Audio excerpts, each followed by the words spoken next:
This morning we're going to be in Luke chapter 9, verses 51 through 62, if you want to turn there. Let me ask you a question. How many of you have ever been rejected? Been rejected. It's not easy, is it? It's not easy when you're in school and you go up to that girl and you want to shoot your shot and she rejects you. You want to have the chance to take her on a date and she says no. It's not fun when you get rejected, when you try out for the team and the coach says, you know what, you're just not good enough. It's no fun as an adult when you get rejected, when you thought you were going to get promoted or when you were going to get a raise and you find out, no, I don't. It's not fun to get rejected. Since September of last year, we have been, for the most part, walking through the Gospel of Luke. We have been trying to look at the life of Jesus and understand who he is.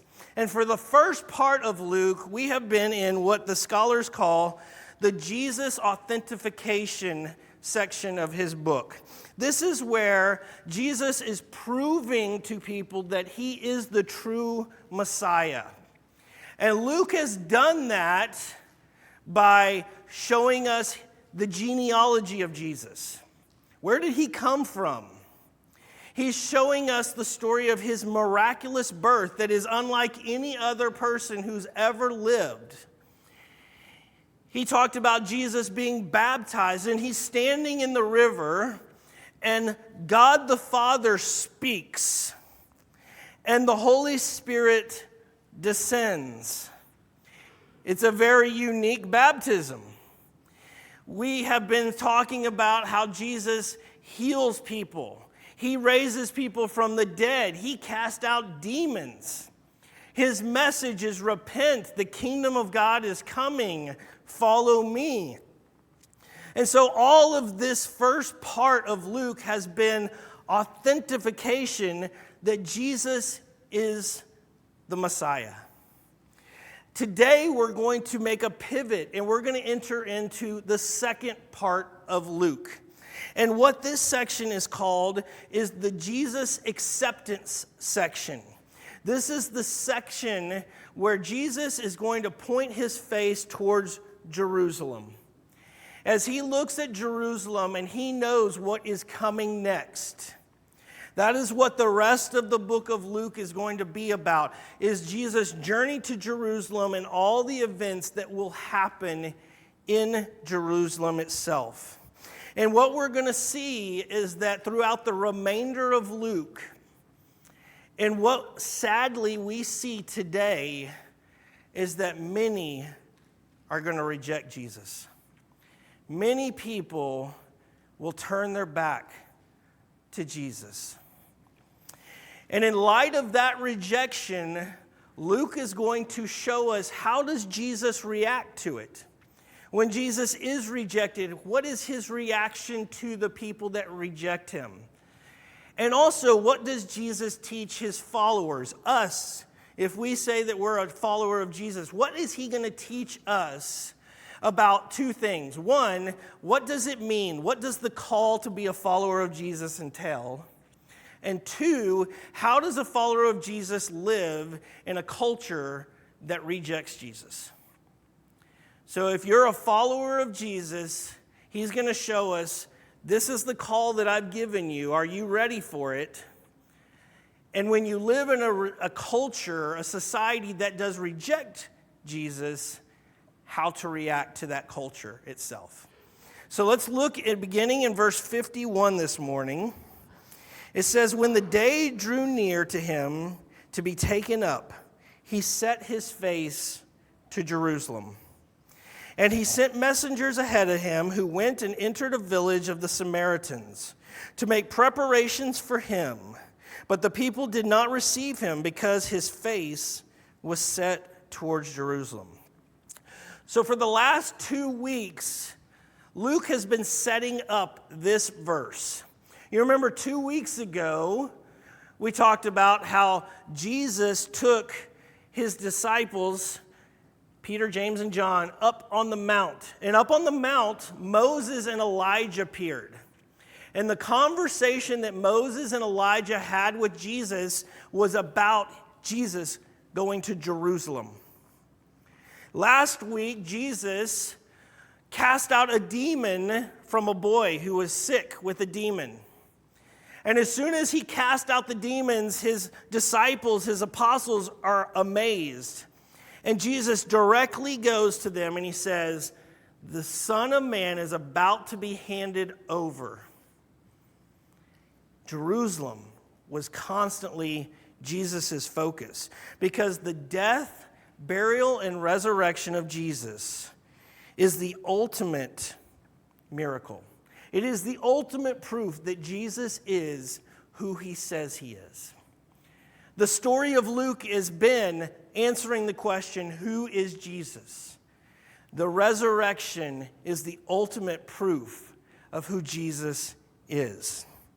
And so Jesus and his apostles are going to make the journey to Jerusalem. And that journey means that they have to pass through an area of the country that is Samaritan territory.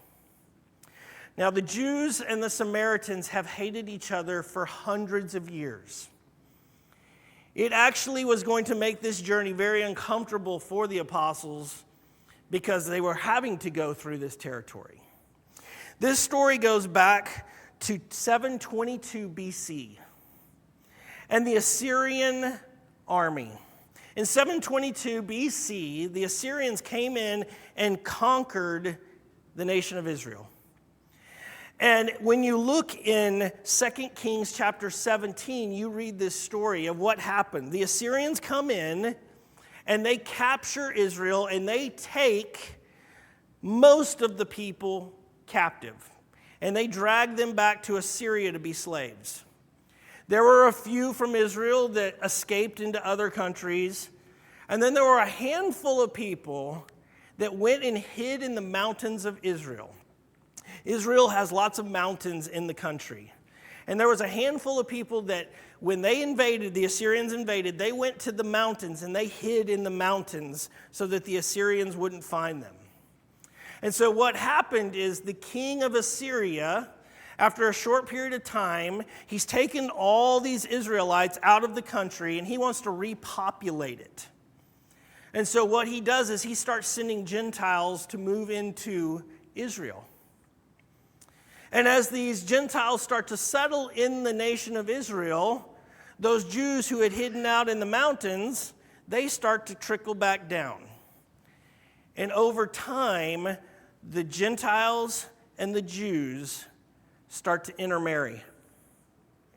And that intermarriage causes a mixed race, which they're called the Samaritans. Now, the Old Testament law forbid this. God said in the Old Testament that Jews are not to marry anyone outside of the Jewish race. And so this was a big problem. And so the Samaritans, they decided to write their own law. Their own law. They put away the Pentateuch, the first 5 books of the Bible that God gave the Israelites, and they created their own laws. Instead of not being able to go to Jerusalem to worship where God said you must worship, they created a temple on Mount Gerizim that they would go and worship. They even took time to rewrite Israelite history. Jews considered Samaritans to be perpetually unclean. This is why Jesus' interaction with the woman in the well that we talked about in Luke 4 is so amazing. Is that Jesus was willing to go to a woman that was deemed unclean, unworthy, that every Jew hated, but yet he treated her with compassion. It was a monumental event. So on this journey, as they have to pass through Samaritan territory, Jesus sends some of his followers on up ahead to make preparations for a place for them to stay for the evening. And his followers get there, and not unlikely, they were rejected. They were told, "We don't want you Jews coming into here on your way to Jerusalem." As Christians, we're going to have situations in our life where we're going to be stepping into places where people don't want us. Maybe you've had that before. Maybe you've experienced a group of people or an environment that wasn't really wanting Christians to be around. Most likely, it's for the same reasons that these Samaritans didn't want Jesus and his followers to come around. Every experience that the Samaritans had had with Jews had been bad. Have you ever thought about maybe the reason that the group that you're in, if they don't want Christians, it's because every experience that group has ever had with Christians has been bad? Have you ever thought about that? Do any of you know someone who is maybe hostile or very antagonistic against someone who's a Christian? Do you know somebody like that? I've known several people like that. That it's not just an indifference, but it's very hostile towards Christians. I bet there's a high probability that the reason that those people are so hostile is because of past experiences with people claiming to be Christians. Rejection can be hard. Rejection can be very hard. And let's look and see what Jesus' followers, his apostles, how they reacted to that rejection. Look in verse 54. And when his disciples, James and John, saw it, they said, "Lord, do you want us to tell fire to come down from heaven and consume them?" But he turned and rebuked them, and they went on to another village. Wow. Talk about not handling rejection well. Let's just kill them. That's how they reacted. In 2 Kings chapter 1, verses 9 through 12, there's this story of Elijah the prophet who's confronted by a bunch of people who do not like God, do not like his plan, and Elijah calls down fire and just wipes them out. I'm sure this was at the forefront of James and John's mind as they're having this conversation with Jesus. Just wipe them out. How many times have you wanted to call down fire and wipe somebody out? How many times? Think about it. Be honest with yourselves. Maybe it's somebody who's from a different political persuasion than you are. Maybe it's somebody who is part of a radical organization that you hear about, and you're just like, I'm done. I'm done with them. We think that they're so wrong, and they're standing in the way of what is right, and so it'd just be easier if they just die and go away. I think we've all had this thought, if we're being honest. I think we've all given into our sinful nature at some point and had this thought of, it would just be easier if that person or that group was just gone. But look at Jesus' response. Look at what Jesus did. He rebuked them. The Samaritans had rejected God for hundreds of years. They were rejecting Jesus right then and there. Jesus had every right to say, bring on the fire. Just wipe them out. But he didn't. He didn't. You see, Jesus knows that judgment is coming for everyone who's not a follower of him. But right then and there was not the time for judgment. Right then and there is the time for repentance. And that's what Jesus wanted. You know, last week we talked about how this month is Pride Month. And for Christians, for a lot of Christians, it is a month of anger, of abrasiveness, of hostility. But we talked about how a better posture for Christians would be humility, for weeping, for praying over the sin that is going on in our country. I remember back at 9/11. I remember the United States, after we had been attacked, was counterattacking. And we're blowing up things left and right throughout the Middle East. And people are excited. They're like, yeah, get revenge, let's get them. And I remember hearing a pastor talk, and he said, you know what, as Christians, we should not get excited about thousands of dead Muslims. We should be grieved, because what that means is every dead Muslim is somebody that doesn't have a chance to know Jesus. Every Muslim that died is going to hell and be eternally separated from God. And that's not something that Christians should ever be excited about. That should grieve us, because we care about people. Even the people that are different, that might not like us at all, we're called to care about them. James and John, they didn't see the Samaritans as people in need of salvation, but they saw them as people who only deserved death. Do we sometimes feel that way? Do we say we're Christians, but then wish people would die because they don't agree with us? There will be many people in this world who in the flesh we'd rather die. But as Christians, what we're called to do is actually put to death that notion. We're actually called to put to death the lust of the flesh, the lust for anger, the lust for revenge, the lust for power. We're supposed to put it to death as Christians. And we're instead to pick up the Spirit of God.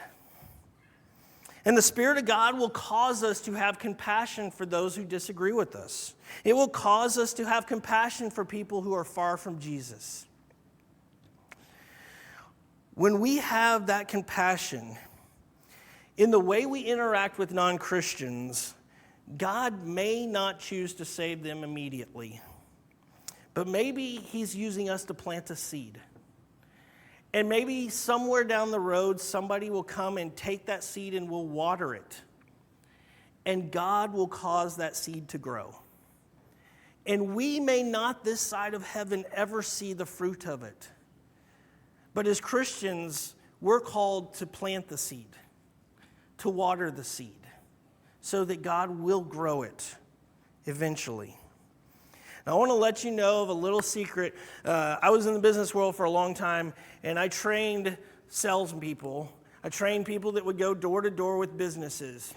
And one of the secrets that I told them is that even if you don't close the deal, so to speak, the interaction, the way you interact with somebody in that moment will directly impact the success of someone next.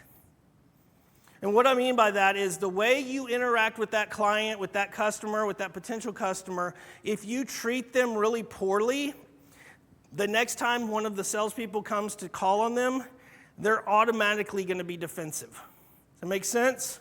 If you treat them well, they're more receptive to it. Think about it with you. If I came to you, and I came to you with an arrogant attitude and belittled you, how likely are you to want to have a conversation with me? Probably not very likely.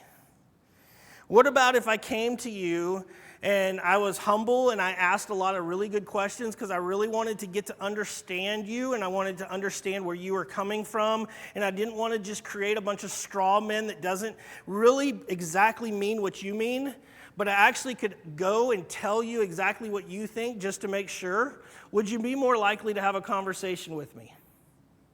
You probably would. The idea isn't to destroy the enemy. That's what James and John wanted to do. They wanted to destroy the enemy. But what Jesus says is, I want you to build a relationship so that I can do some work in them. You can't save them. You can't fix them. Only I can. But I want you to build a relationship that I can work through. Rosaria Butterfield was a professor at Syracuse University in the English department. She was a lesbian. She was an activist. She was not just quiet, but she was an activist. One year at Syracuse University, she wrote an article for the school newspaper attacking the Promise Keepers movement.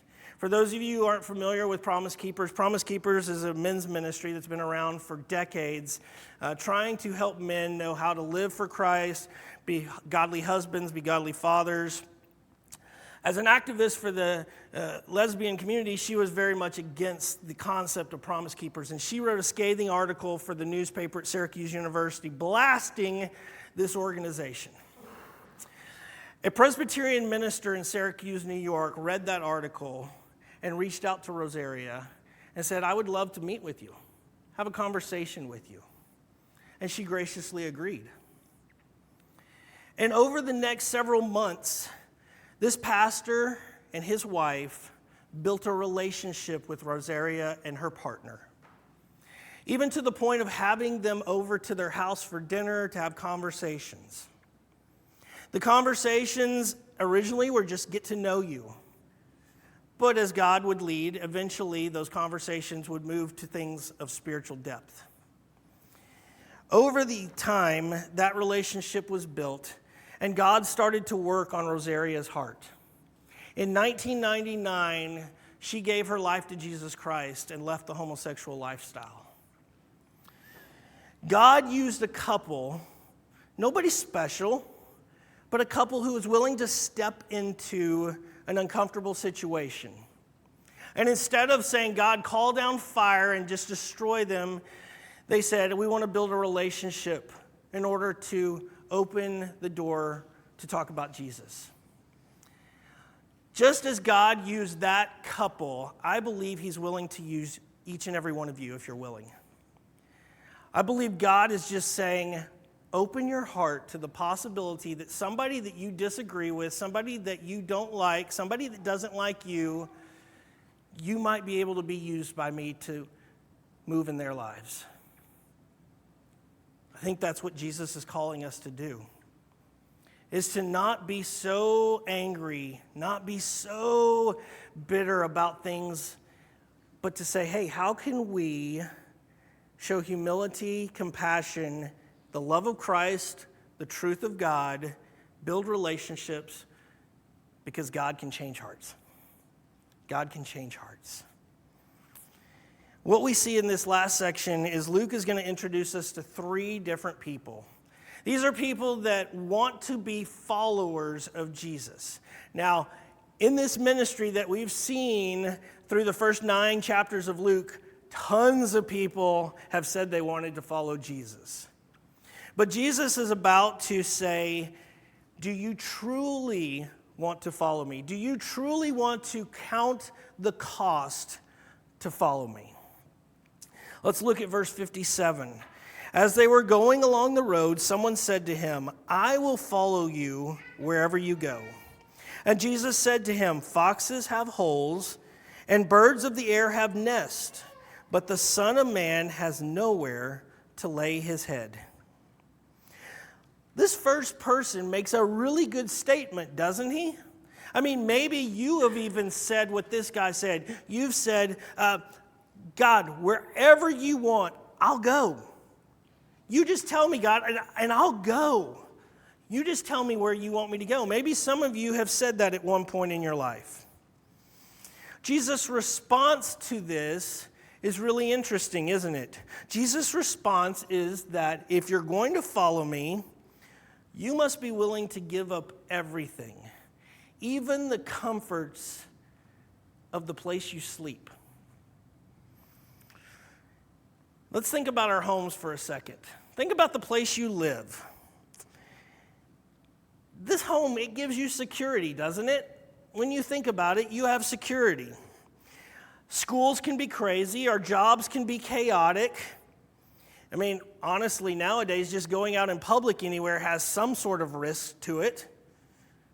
But when you think about your home, you have peace. You sleep well. When you lay your head down at night and you close your eyes, I doubt very many of you ever worry about whether you'll wake up in the morning. You have peace. You have comfort in that home. You're not worried about it. But Jesus wants his followers. He wants you and I to know that following him doesn't mean safety and security. Following him means that you may be called to live a life of risk. You may be called to live a life that's not comfortable at all. Discomfort may be part of your journey that God calls you to. It was the journey that he was calling his followers to in this case. Now, recently, on a drive, our family was listening to an audio book on a missionary by the name of Hudson Taylor. Hudson Taylor was a missionary to the inland parts of the country of China. In 1832, Hudson was born. So we go way back, 1832, he was born. And as a teenager, God changed his life.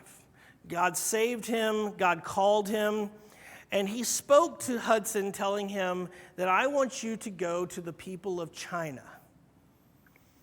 Hudson lived in England. He did not have TVs. He did not have any access to understand what China is, but he felt very called to China.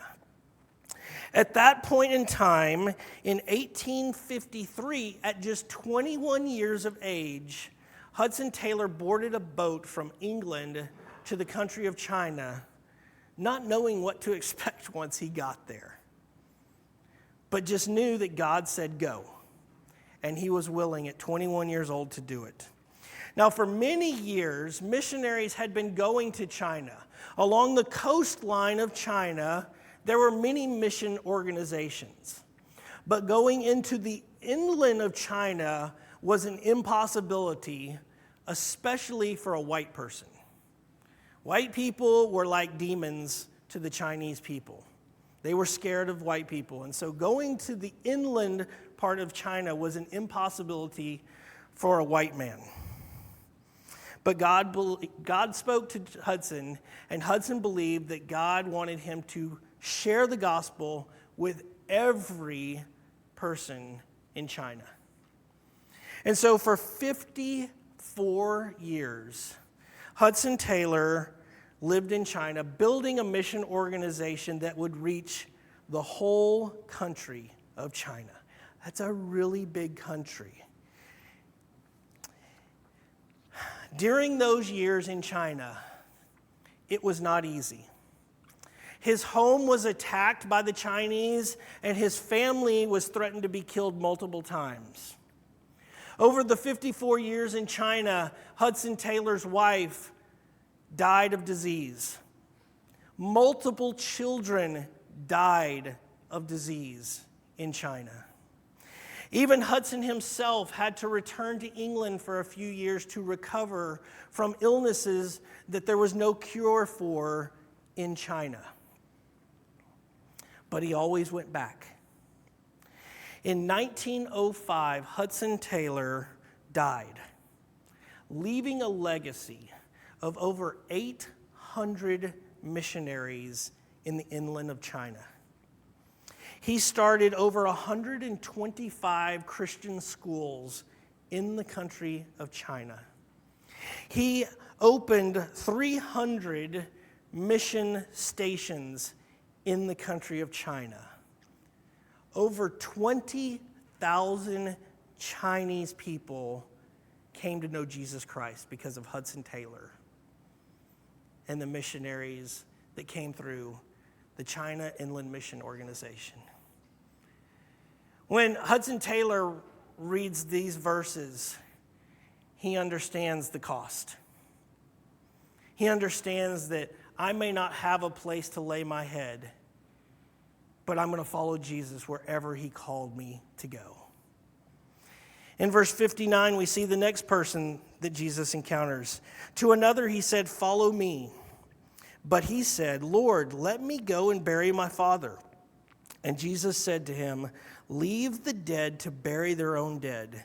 But as for you, go and proclaim the kingdom of God." See, the second man Jesus told to follow immediately.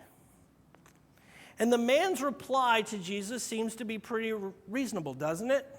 Hey, my father, I want to take care of him. But what many scholars note, based on the history of how the dead were handled in Israel, this was an excuse. This man's father was not terminal. This man's father was not about to die. He was creating an excuse to delay following Jesus.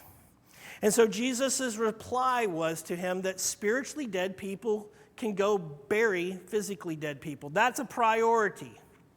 But if you are not spiritually dead, if you are a follower of me, your priority changes. And your priority is proclaiming the gospel. That is your number one priority, is proclaiming the gospel to lost people. In leaving his father, this young man would have created a grave social sin.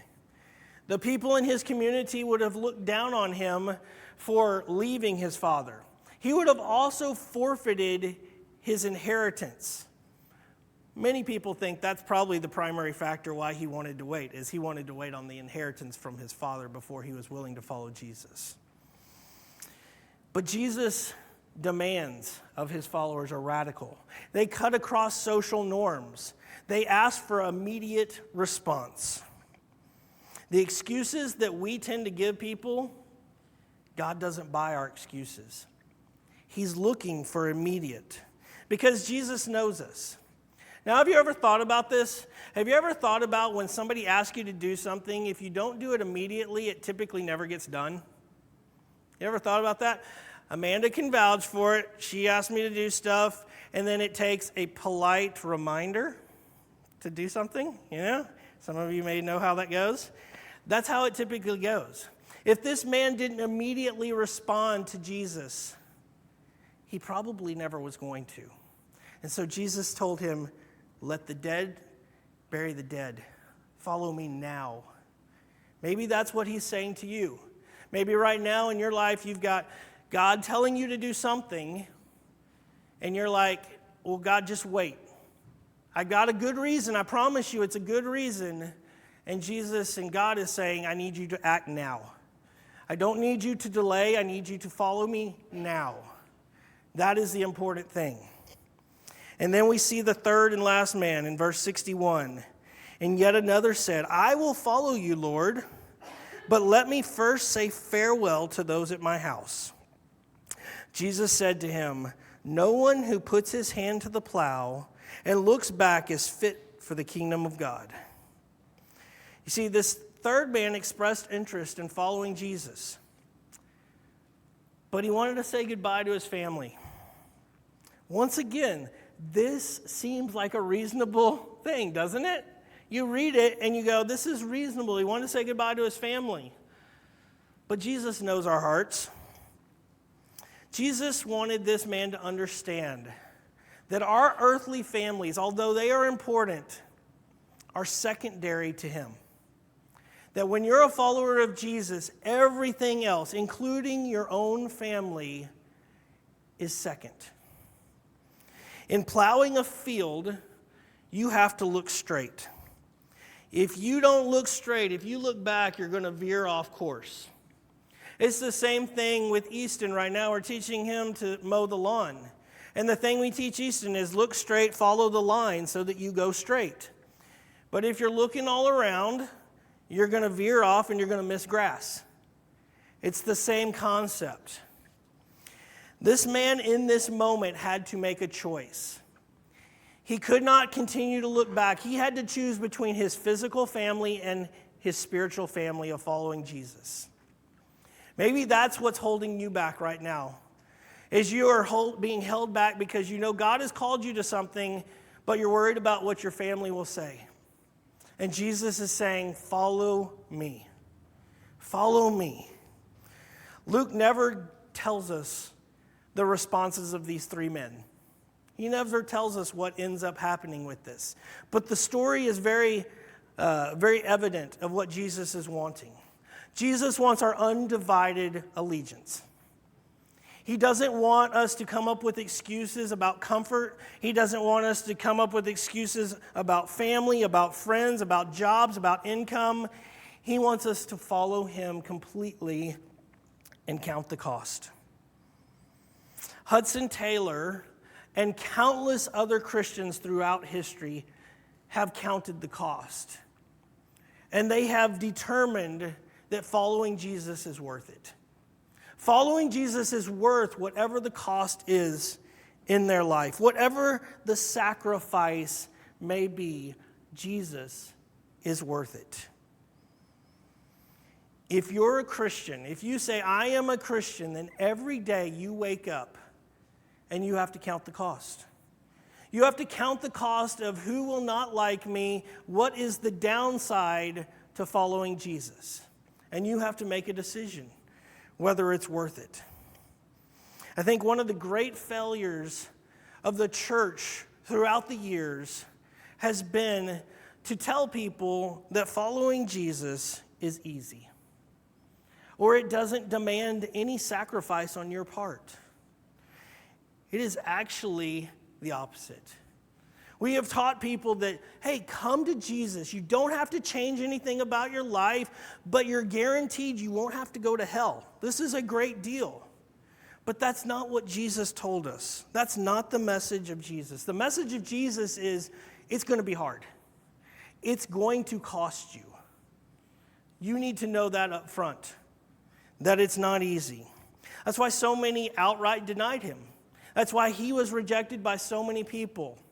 Or there were so many people that said, you know what, I'll just follow him kinda as long as he doesn't mess up my life.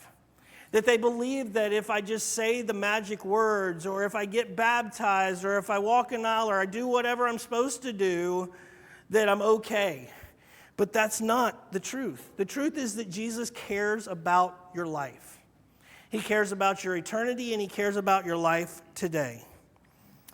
He cares about your willingness to follow him, no matter what the cost might be. Jesus set his face towards Jerusalem. And he set his face towards Jerusalem knowing that he was going to suffer, knowing that he was going to die so that you and I could be forgiven. That's why he went to Jerusalem. But he wants us to know that our response to his forgiveness is to trust him. He's forgiven us. Now trust him. He's given everything. Trust him. Don't wish bad on your enemies, but love them.